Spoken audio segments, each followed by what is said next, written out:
Ang galing talaga ni Lord, no? Madalas sinahayaan kanyang malubog sa problema, sa pagsubok, sa pain, pero hindi kanya hinahayaang malunod.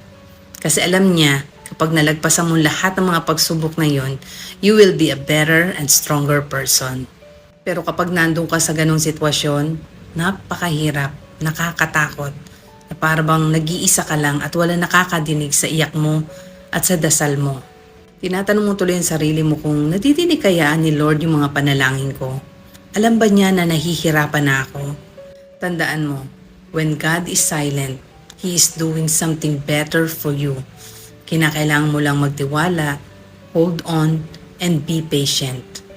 And the hardest thing you need to do is to do nothing but trust Him.